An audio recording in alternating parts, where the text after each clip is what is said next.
little while ago I was feeling a little bit low, to tell you the truth. And I was thinking about, sometimes you feel as though God's leading you in a certain direction. And on the outside, just looking at it superficially, it doesn't look the right thing to the right way to go.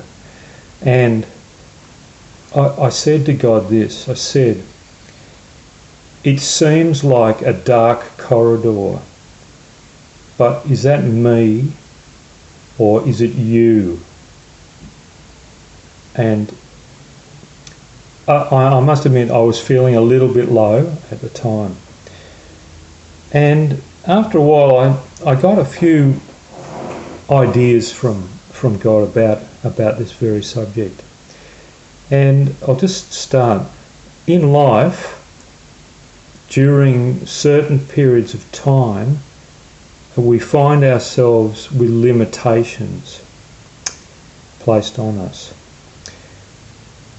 And this is me talking now. I have found that thanking God for these limitations, these limits, is a good way to go. But also praying to God in faith for the restrictions to be lifted.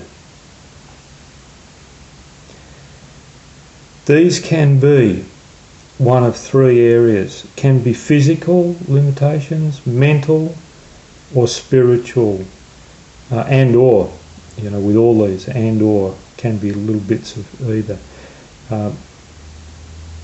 So physical, mental or spiritual limitations that God actually places upon you.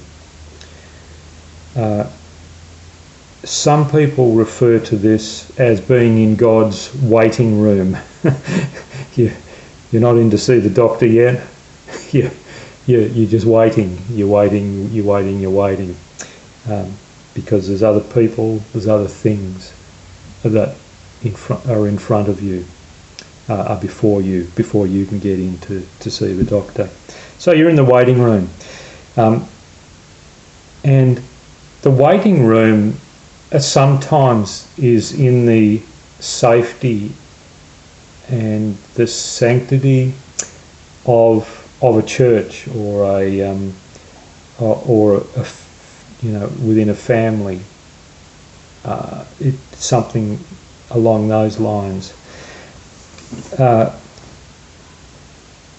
God knows when you're ready to go into the world. So when you're in the waiting room, it's usually in a safe place. But God knows when you're ready to get out into the rough and tumble of the world. It's a bit like being in the army, or applying to go into the army, that God is keeping you in boot camp until you're ready to go to the war at the front, which is